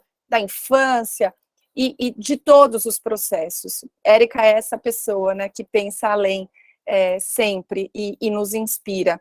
Então, essa não é uma tese descartada. Tem uma professora, Silvia Pimentel, minha mestra na PUC, que diz que toda vez que uma mulher reporta ter sofrido violência sexual, opera-se no sistema de justiça, não em dúbio pro réu ou em dúbio pro societá, mas em dúbio pro estereótipos, né? E isso tem se refletido na forma como essas mulheres são ouvidas no sistema de justiça. Porque quando Simone de Beauvoir, lá em 1950, disse aquela célebre frase, não se nasce mulher, torna-se, ela também está dizendo que não só a mulher foi concebida como um não sujeito de direitos, mas sim como um não sujeito de dizer a verdade.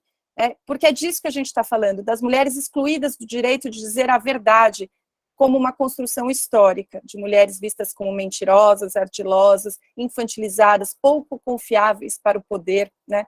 Então, quando a gente fala de perspectiva de gênero, é imediato, é necessário pensar sobre esses mitos e crenças reducionistas que contaminam a percepção da sociedade e também de todos nós dentro do sistema de justiça, né? Porque não estamos deslocadas desse universo. São crenças reducionistas sobre como a gente espera que seja o comportamento de uma, entre aspas, verdadeira vítima de violência. Tem um artigo também que gosto muito de duas grandes parceiras, Arielle Sagrilo, psicóloga que Vinícius teve a oportunidade de conhecer, e Beatriz Acioli, que tratam desse tema dos mitos relacionados principalmente à violência sexual, porque nesse conjunto de representações, para a vítima de estupro, por exemplo, a gente não espera as mulheres sensuais, as que bebem, as que se vestem de forma provocante, as que trocam de parceiro, assim como entre os homens não estão aqueles pais de família, empresários, líderes religiosos, colegas de classe populares ou jogadores de futebol, né? Assim como para o cenário de violência, a gente também muitas vezes não relaciona a casa como um espaço de violência. Então, ao contrário, a gente ainda está contaminado por aquele imaginário de que o estupro acontece na rua escura, de assalto por parte de um desconhecido. E aí, quando a gente se depara por situações em que esses personagens reais não se enquadram a esses mitos e crenças, é que a gente vai buscar justificativa na violência, no comportamento social ou sexual das próprias vítimas. E isso tem se refletido na forma como são ouvidas diariamente nos espaços, não só nos espaços do sistema de justiça, mas também da rede e, às vezes, no próprio âmbito das redes comunitárias e familiares, de como as vítimas são desacreditadas, né? Eu sempre me questionei qual que é o real motivo de tanta desconfiança em relação à palavra da vítima de violência sexual. Se é justamente ela que, paradoxalmente, é a que mais sofre com o trauma, com o estigma, né? Qual o sentido de buscar tornar essa vítima incrédula? Porque essa é a sensação que eu tenho quando eu acompanho essas oitivas, né? É como se, e eu, nesses 23 anos de Ministério Público, sempre atuando na área criminal, 12 anos exclusivamente nessa área da violência de gênero, nunca conheci uma mulher que tenha colhido louros, fama, dinheiro, troféu por se identificar publicamente como vítima de estupro. Essa é uma reflexão que cabe a todas nós, de como a gente ainda tem essa noção tão equivocada que seja alguma vantagem, que possa essa vítima obter alguma vantagem diante da declaração pública de que foi vítima de violência. Claro que a justificativa disso está em todo esse legado de tratamento discriminatório e desumanizado direcionado à mulher ao longo dos séculos, né? Porque, afinal de contas, esses valores de virgindade, de castidade, de honra conjugal, acabaram orientando não somente a produção jurídica, mas também a desconfiança da palavra da vítima, porque, como eu disse, as mulheres foram, durante séculos, excluídas do direito de dizer a verdade. E aí, quando eu falo isso, sempre tem aquele que levanta e diz, mas a gente tem no processo penal o princípio da presunção da inocência, que não pode ser desobedecido, descumprido. Com certeza, mas é fato também que a desconfiança com que a mulher é ouvida nesses casos não se verifica na investigação de qualquer outro crime, inclusive aqueles classificados como hediondo, né, para os quais são previstas penas altíssimas. Então, penso que esse argumento também não se presta a enfrentar a raiz da questão. São cobradas hoje informações, muitas vezes, impossíveis de serem fornecidas por qualquer vítima, quiçá por aquelas que sofrem com pós-trauma que decorre desse tipo de violação. Então, é o caso das indagações sobre comportamento antes, durante e depois do ato sexual, comportamento do agressor, as vestimentas, o fato de estar ou não estar sozinha, o porquê, as reações, os sentimentos, a não compreensão sobre as reações de paralisação, né, de congelamento da vítima diante de um ataque, de um assédio sexual também, e tudo isso, mesmo após a gente já ter tantas pesquisas, tantos estudos que constatam que a narrativa de uma vítima de violência sexual pode apresentar e invariavelmente vai apresentar inconsistência, inibição, desconexão, lapso de memória, calma inesperada, até o riso injustificado pode mascarar uma situação de pós-trauma, né? Então, esse é um aspecto que tem que ser mencionado. E já caminhando agora para a finalização da minha fala, eu queria falar um pouco sobre os desafios que a gente precisa enfrentar na incorporação do protocolo do CNJ, né, do julgamento com perspectiva de gênero, um documento importantíssimo, histórico, muito bem construído, que respeita um aspecto que eu acho que é o mais importante, que é a transversalidade, né, para todas as áreas, com previsão, inclusive, de guias para crimes e situações de violência específicas, né, mas que implica na necessidade das instituições que integram o sistema de justiça adotarem novas lógicas políticas, porque são instituições que estão permeadas por aspectos, resistências impostas pelo patriarcado. Sem isso, a gente não vai ter proteção eficiente, a proteção eficiente que a gente busca. E aqui eu preciso pedir desculpas, porque os meus 23 anos de atuação nas varas criminais e também nas varas especializadas me roubaram um pouco a ingenuidade de acreditar que nós vamos ter avanços efetivos só pelo viés dos tais cursos de formação, dos seminários, né, que são disponibilizados não de forma obrigatória, mas de forma voluntária, porque é isso que acontece hoje, atualmente. A gente consegue algum avanço nos cursos de formação durante o período de estágio probatório, porque aí sim há imposição daqueles que ingressam nas nossas instituições frequentarem os cursos e estarem presentes, ter acesso a esse conteúdo. Não sou contra as estratégias, apesar de eu não gostar desse termo, de sensibilização. Mas, geralmente, quem está nesses espaços, desses cursos, é quem já tem essa preocupação, é quem quer aprimorar um trabalho que já faz, né? É quem já está interessado, já reputa como necessário o protocolo. Então, vejam, claro que estamos aqui falando de necessidade de mudança de padrões culturais, e a mudança de mentalidade, ela é sempre lenta. Mas a pergunta que eu deixo é, até quando? Né? Quantas gerações serão sacrificadas até que uma menina, uma mulher, busque no sistema de justiça a proteção de seus direitos fundamentais sem sofrer um dano emocional, sem sofrer revitimização por parte do Estado? Vejam esses casos de meninas de 10, 11 anos que buscaram a justiça, buscaram na justiça a interrupção legal da gravidez em decorrência do estupro, né? A negação de acesso à vítima de violência sexual ao direito legal de interrupção da gravidez decorrente de estupro, que é garantida no nosso Código desde 1940, é um atentado à dignidade humana dessas meninas, é uma violência institucional sem precedentes, né? E essa desumanização, ela se agrava quando é o braço do Estado que nega essa proteção integral. Então, para isso, penso que tenha que haver resposta firme, exemplar.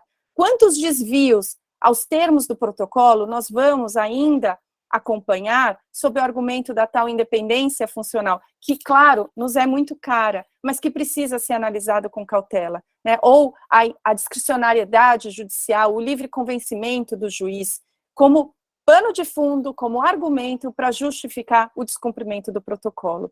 Não se desconhece que integrantes do Poder Legislativo, Executivo, Judiciário, nas suas instituições, todos nós, trazemos conosco concepções de mundo muitas vezes orientadas por valores religiosos. Isso é fato. Todos nós temos essas concepções. Mas, em absoluto, essas crenças pessoais podem ser impostas à população, orientando leis, orientando políticas, orientando decisões. A laicidade do Estado brasileiro, ela, é preciso sempre lembrar, ela não decorre de um ponto de vista ou uma linha interpretativa. Ela é clara, ela não permite divergências, ela está posta na nossa Constituição Federal.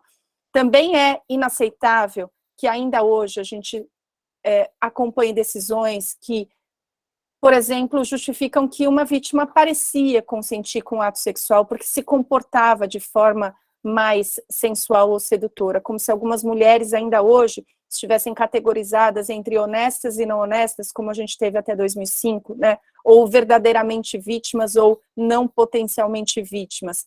Então, penso que a disciplina de gênero nas faculdades, universidades, ser obrigatória é um avanço importante. A previsão do próprio conhecimento do protocolo do CNJ nos concursos de ingresso de todas as instituições, incluindo aí OAB, exames da OAB, defensorias, Ministério Público e Judiciário, são estratégias fundamentais. Claro, a formação contínua, a conscientização, mas é preciso mais. Penso que a gente precisa ter um monitoramento mesmo, um observatório de monitoramento, inclusive por parte das instâncias correcionais, no que diz respeito à negação de aplicação dos termos do protocolo do CNJ, inclusive no que diz respeito ao fundamental controle convencional, que é expresso no protocolo e é negligenciado tanto ainda hoje por parte de todas as instituições. Para finalizar, agora finalizar mesmo, a gente sabe que o patriarcado não é um complô dos homens contra as mulheres, né? Mas um sistema de pensamento baseado em discursos, leis, crenças, normas, tradições, religiões, práticas, em que o masculino é encarnado como universal, superior, norma, e a mulher relegada à categoria marginal, né? Então, sendo um sistema que se sustenta, porque envolve instituições complexas como Estado, religião, família, e que faz com que tudo pareça normal, dado pela natureza, é claro que a mudança da sociedade também exige uma reforma profunda da lógica das instituições, né, do sistema de justiça, para que a gente tenha mais doutores Vinícius nesses espaços de poder, por exemplo, liderando os centros de apoio, porque hoje, ainda hoje, as masculinidades que prosperam nas instituições do sistema de justiça ainda são, muitas vezes, ou aquela de dominação, ou aquela de privilégio, que é aquela que se beneficia do patriarcado, né, que se beneficia dessa categoria de norma direcionada ao masculino ao longo da nossa história. Isso tem sido responsável pela falta de legitimidade das mulheres estarem nos espaços de poder, que deixam de ser ouvidas, que são interrompidas, que costumam ser ridicularizadas, desvalorizadas, desqualificadas, pela subrepresentação dos cargos de poder dentro das nossas instituições, né, e que se reflete, isso tem reflexo nas políticas voltadas à questão de gênero. Nós temos o reflexo disso nas ambiguidades, e falo pelo meu próprio Ministério Público de São Paulo, que nunca teve uma procuradora-geral de justiça, e que não tem uma subprocuradora-geral, também mulher, né? Porque nós temos essas ambiguidades e paradoxos, uma instituição que passa a ser, não sei se hoje está assim, mas vai chegar a ser até majoritariamente de presença feminina, mas quando a gente chega, né, quando analisa a pirâmide, quando a gente chega nas instâncias de poder, as mulheres não estão. Então, eu queria finalizar deixando essas provocações de até que ponto todos e todas nós contribuímos para perpetuar, né, essas concepções dentro dos nossos espaços, das nossas instituições, e me colocar aqui à disposição. Eu fico muito feliz desse diálogo do Serita, é um prazer estar aqui com colegas brilhantes como Érica e Vinícius, e quero agradecer mais uma vez a sua generosidade, a sua parceria de sempre, o seu entusiasmo com a causa, e reforçar que é um privilégio para mim contar com a sua amizade e a sua parceria nessa caminhada. Muito, muito obrigada, gente. Ô, Silvinha, muito obrigada. Sim, como eu tinha falado que ia dar um spoiler, Silvinha, a ouvidora das mulheres de São Paulo, o Ministério Público de São Paulo, né, Silvinha? Como eu digo, eu tô que nem um polvo, né, do Serita. É a coordenação do NAVE, NAVE, meu pé ainda está na violência doméstica, pois e agora a ouvidoria das mulheres, a gente vai fazendo isso, mas... Meus parabéns, não vai existiria dando certo. Outra pessoa para ocupar esse cargo, senão Silvinha Chaquian. Silvinha, você falou tantos assuntos importantes na perspectiva de gênero, que eu acho que você deu um recado, sabe? Um recado. E fica a reflexão. Quantas Marianas Ferrer não existem quando as audiências não eram online, antes da pandemia, né? Então, esse recado é para nós, é o nosso exercício diário. Vamos pensar em olhar, sempre falando no olhar, né? É a lupa, é a lente de gênero, e, por fim, o olhar sempre com perspectiva de gênero, esquecendo os estereótipos. Quando a gente for falar assim, era uma mulher fácil. Não, ela é uma mulher. É uma mulher de roupa curta. Não, vamos apagar, ela é uma mulher. Mas ela não era virgem. Ela é uma mulher. Vamos pensar com perspectiva de gênero. É isso. Fernanda quer fazer uma pergunta? Nossa colega levantou a mão. Muitos parabéns aqui para os palestrantes no chat. Deixa eu ver se eu vejo Fernanda ainda. Não sei se ela já baixou a mão. Bem, eu vou encerrar pedindo para que cada um dos nossos palestrantes de hoje dê aquela mensagem final. E antes de encerrar, eu queria novamente agradecer a Érica, que sempre tem algo a nos ensinar.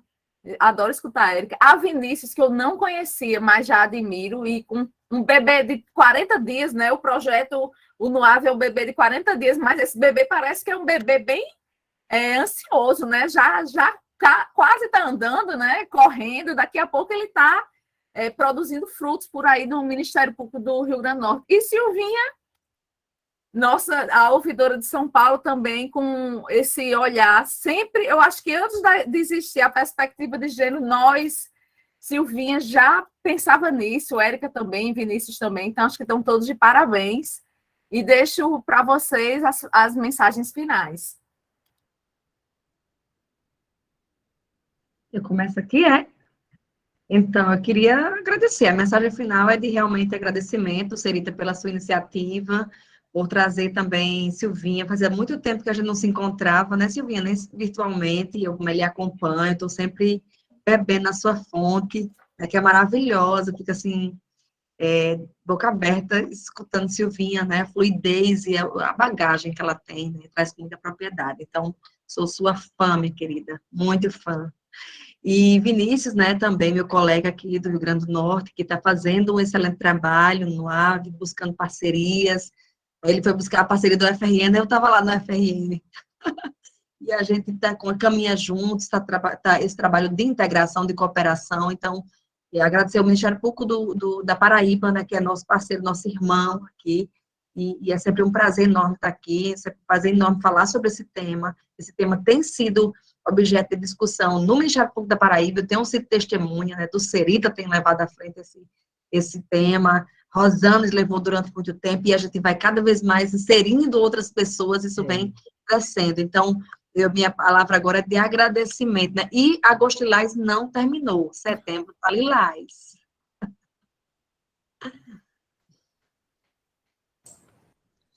Queria agradecer também, do Serita, muita gratidão, e assim, também saiu muito reflexivo, tanto com as palavras de Érica, da apresentação dela, e também de Silvia, né? Eu fiquei aqui meditando porque, depois a Érica até me confirma, o Nanvida é de 2010, e o Procurador-Geral de Justiça era Dr. Onofre. Olha só, um colega totalmente sensível, né? Um colega que ligado à arte também.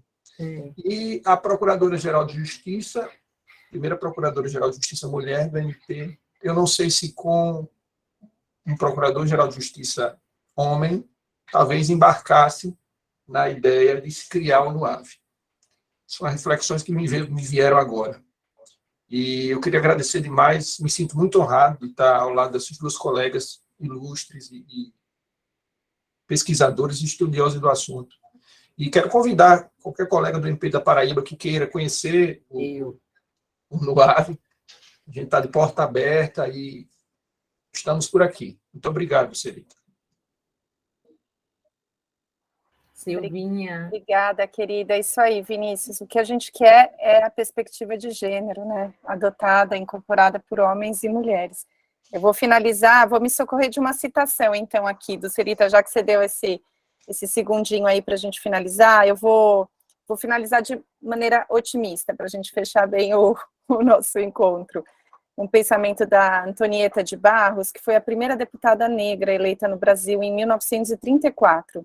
E ela diz assim que não será a tristeza do deserto presente que nos roube as perspectivas de um futuro melhor, onde as conquistas da inteligência não se degeneram em armas de destruição, de aniquilamento, onde os homens, enfim, se reconheçam fraternalmente. Será, contudo, quando houver bastante cultura e sólida independência entre as mulheres, para que se considerem indivíduos. Só então cremos existir uma civilização melhor.